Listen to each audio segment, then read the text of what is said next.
Bismillahirrahmanirrahim. Assalamualaikum warahmatullahi wabarakatuh.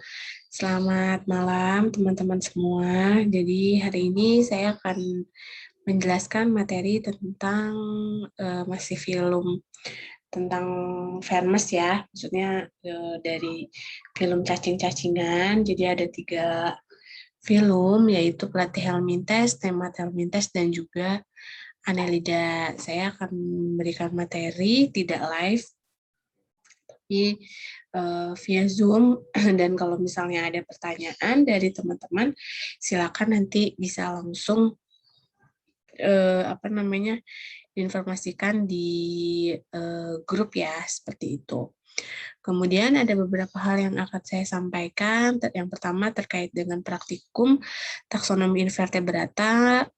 Silakan teman-teman melaporkan ya seperti apa perkembangannya dari Pak Agus Ismanto. Sebenarnya beliau sudah ngechat saya juga, tapi beliau nggak melaporkan sudah sampai mana film dan tugas dari Pak Agus Ismanto. Itu yang pertama. Kemudian yang kedua terkait dengan praktikum ekologi. Insya Allah mulai minggu depan kita akan praktikum ekologi seperti itu. Nanti teknisnya minggu depan insya Allah kita hadir di kampus ya setiap hari Sabtu. Untuk waktunya silakan disepakati bersama, apa mungkin pagi atau mungkin pas jadwal ekologi ya, kuliah ekologi, atau misalnya pengganti kemarin praktikum taksonomi kriptogame juga nggak apa-apa. Jadi nanti kita insya Allah akan ketemu baik dengan saya ataupun dengan asisten praktikum gitu. Mungkin untuk pertemuan pertama akan sama saya dulu gitu. Kemudian yang ketiga terkait dengan tugas yaitu presentasi ya. Presentasi dari film yang sudah teman-teman pilih. Silakan kita tentukan waktunya. Mudah-mudahan sebelum akhir November ini sudah ada yang bisa presentasi. Mungkin di minggu, sekarang kan masih sekarang udah minggu kedua ya. Mungkin nanti di minggu depan, di minggu ketiga atau misalnya minggu keempat, itu ada teman-teman yang bisa mulai presentasi tentang film yang sudah dipilih seperti itu. Jadi tugas-tugasnya bisa mulai dikerjakan. Untuk nilai UTS-nya sudah saya share juga sudah saya input di e-akademik. Dan memang kemarin ujiannya melalui Google Form dikarenakan memang karena kelas ekstensi ya, kadang simaknya suka banyak yang akses jadi down, jadi saya langsung aja ke Google Form seperti itu. Kita mulai ya. Untuk hari ini akan ada 2 materi yang akan saya sampaikan terkait dengan Nematelmintes dan Annelida. Untuk filmnya Nematelmintes dan Annelida. Jadi Nematelmintes ini merupakan cacing gitu ya, merupakan film cacing yaitu helmintes dan juga nematos atau benang. Untuk bentuknya yaitu bentuk tubuh bulat panjang seperti benang. Untuk bentuk tubuhnya itu Tripoblastic pseudolemata, di mana dia punya 3 lapisan ya, 3 lapisan dari bagian tubuhnya, dan pseudocelum itu berfungsi sebagai mengedarkan makanan ke seluruh tubuh melalui cairan. Untuk pola hidupnya, untuk bentuk tubuhnya pula itu simetri bilateral, hampir seluruh jenis cacing ya dia simetri bilateral. Untuk cara hidupnya itu dia bebas, yaitu berfungsi di pengurai sampah organik dan juga di parasit di dalam sari makanan atau darah manusia dan hewan. Untuk habitatnya dari si Nematelmintes ini dia hidup di tanah becek dan juga perairan serta di tubuh inang. Memang sebagian besar untuk jenis Vermis ini dia pasti di inang gitu kan, di tempat yang dijadikan parasitnya. Untuk tubuhnya dilapisi kutikula, di mana yang parasit ini lebih kuat dibandingkan dengan yang hidup bebas. Untuk ciri sistem pencernaannya itu lengkap, dimulai dari mulut, faring, usus sampai anus, kemudian mulut yang terletak pada ujung anterior dan anus pada ujung ventroposterior. Pernafasan dari Nemathelmintes ini dia secara difusi dan reproduksi seksualnya bersifat gonokoris. Untuk reproduksi yang membentuk telur itu membentuk telur yang berkista dan fertilisasi dilakukan secara internal. Untuk Nemathelmintes ini dia tidak memiliki pembuluh darah dan ukuran cacing jantan itu biasanya lebih kecil dibandingkan dengan cacing betina. Ini merupakan bagian tubuh dari Nemathelmintes, dari mulut, faring, kemudian cincin syaraf, usus, ovarium cuticula, pseudocelum, kemudian ada lubang tempat masuk dan keluarnya sperma, dan tempat keluarnya sel telur karena dia berada dalam satu tubuh, kemudian ada anusnya. Untuk kelas dari Nemathelmintes ini terbagi menjadi dua, yaitu nematoda dan juga nematopora. Yang pertama adalah dari nematoda ya. Nematoda, salah satu jenis spesiesnya adalah Ascaris lumbricoides, di mana Ascaris ini merupakan parasit pada saluran pencernaan manusia. Kemudian dia dioseus, kemudian reproduksinya secara seksual, di mana pada satu hari dapat atau mampu, walaupun beda-beda ya kemampuan reproduksi dari tiap spesiesnya, ini menghasilkan kurang lebih 200.000 telur per hari. Untuk bagian tubuhnya, anterior Ascaris ini ujung yang lebih kecil, 3 bibir mengelilingi mulut, dan gigi kecil di pinggir. Untuk cacing betina, porikelamin terdapat pada sisi ventral sepertiga ujung anterior. Kemudian cacing jantan, ini ada lubang kelamin daerah anus, dilengkapi dengan spikula atau kait, yang membuka pori kelamin betina dan memindahkan sperma. Ini adalah perbedaan secara umum dari spesies Ascaris lumbricoides, di mana ukuran jantan itu lebih kecil daripada ukuran betina. Cacing jantannya lebih kecil. Kemudian bentuknya kalau jantan ini bulat pendek, kalau betina ini bulat panjang. Kemudian untuk bagian ekor, ini melengkung dan bagian dari Ascaris yang betina itu lurus. Untuk warnanya, Ascaris jantan itu cenderung putih kelabu, dan Ascaris betina itu cenderung putih kuning. Karena dia hidupnya itu sebagai parasit atau menumpang hidup pada inangnya, jadi dia akan berkembang biak ketika dia tinggal pada tubuh manusia ya, tubuh inang gitu, pada tubuh inang. Biasanya pada manusia untuk penyakitnya itu, jadi inang yang terinfeksi ibaratnya ya, jadi inang yang terinfeksi oleh si telur dari cacingnya itu, biasanya kalau untuk Ascaris lumbricoides ini, nama infeksinya atau nama penyakitnya itu adalah askariasis atau cacingan. Umumnya anak-anak biasanya mengkonsumsi makanan atau minuman yang tercemar telur dari Ascaris.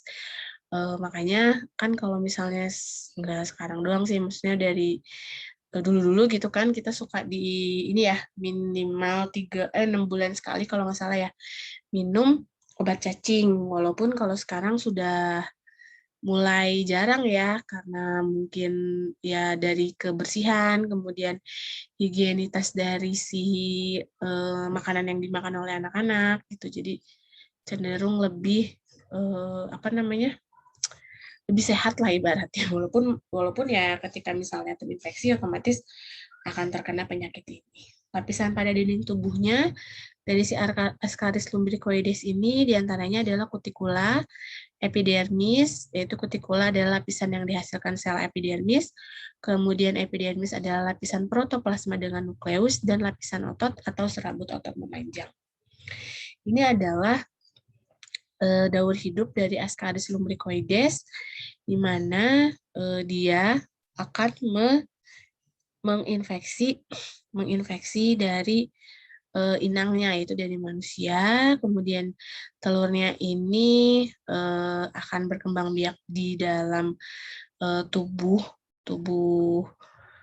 si inang, tubuh dari manusia tersebut. Kemudian ini adalah proses pembelahan dari mulai telur yang difertilisasi, kemudian terbelah ya, terbentuk menjadi dua, kemudian banyak ini, kemudian menjadi cacing dewasa, kemudian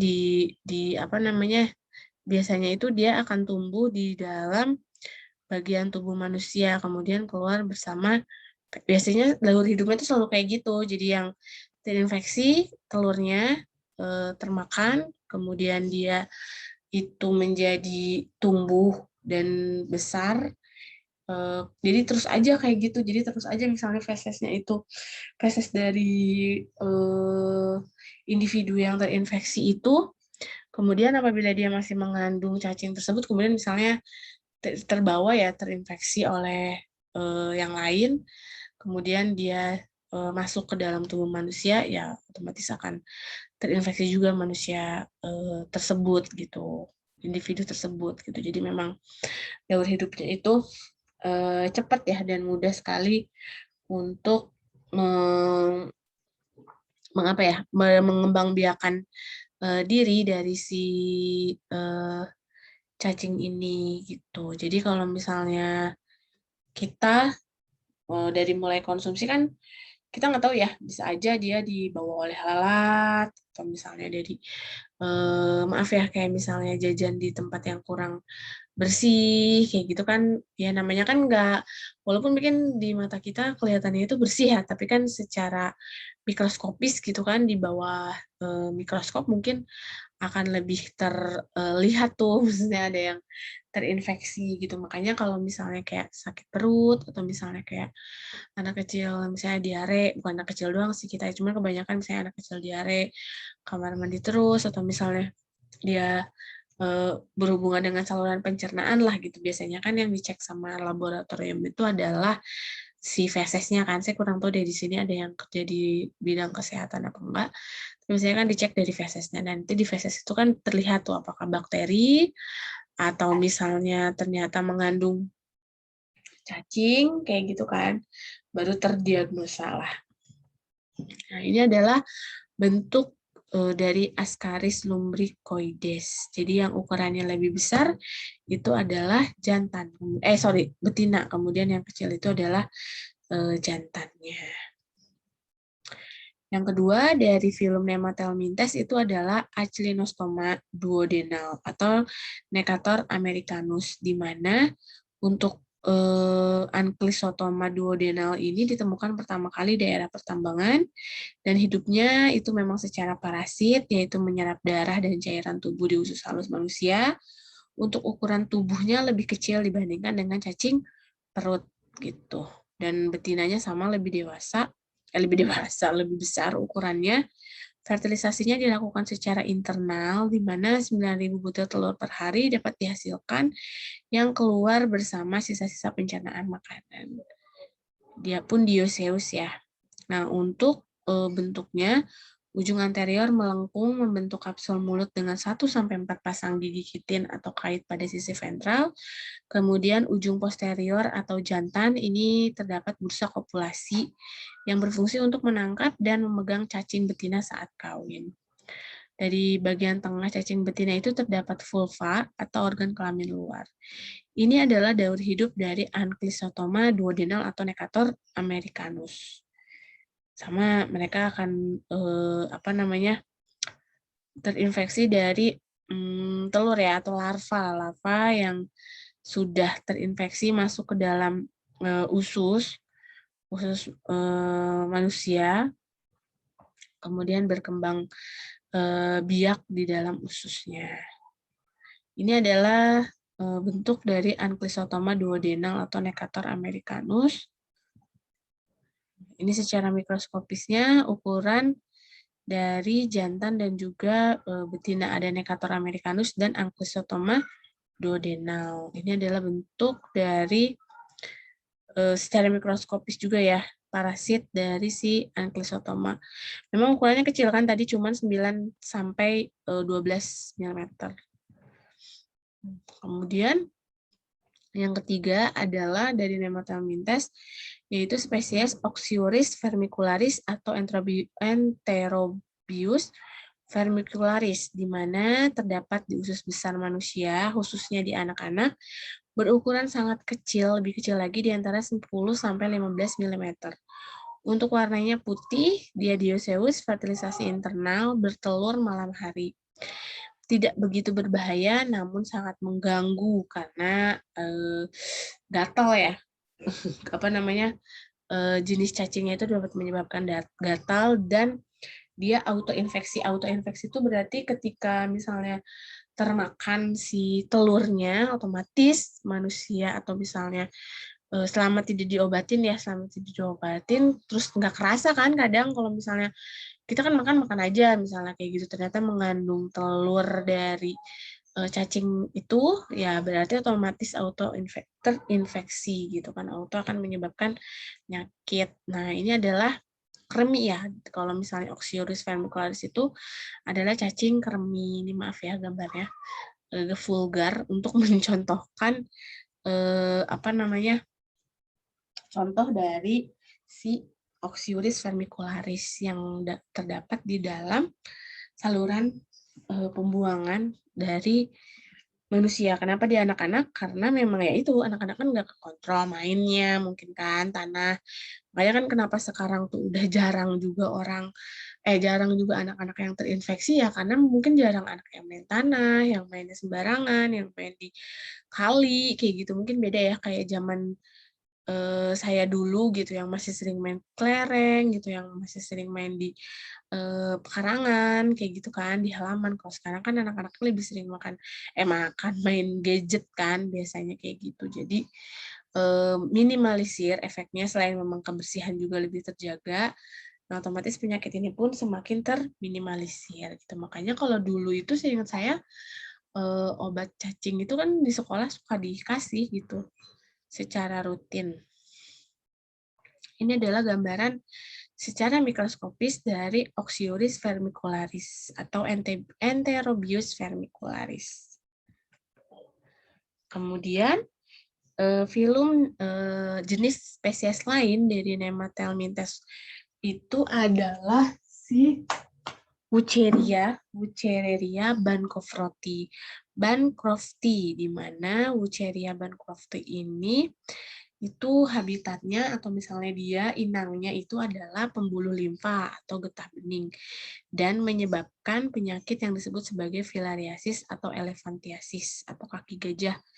Dan cara menginfeksinya itu adalah berkumpul dalam jumlah banyak, menyumbat pembuluh limfa, cairan tubuh berkumpul di ruang antar sel jaringan kaki, serta akan menyebabkan kaki membesar seperti gajah. Untuk vektor atau misalnya yang menjadi inang perantara dari si Wuchereria bancrofti ini adalah nyamuk culex yang hidup banyak di daerah tropis. Terus kemudian ini adalah gambar dari penderita Wuchereria bancrofti atau penderita elephantiasis gitu. Jadi sama juga. Jadi memang kalau dulu-dulu ya, maksudnya di tahun-tahun lalu, itu kan salah satu penyakit yang endemi kan, maksudnya penyakit yang endemi yang kaki gajah, kemudian tadi ya cacingan, kemudian juga cacing kremi, kayak gitu kan. Jadi memang, tapi kan dari pemerintah juga sudah berusaha menanggulangi kan, kayak misalnya dikasih obat kaki gajah gitu, karena di daerah-daerah yang tadi lembab kayak gitu misalnya ventilasinya kurang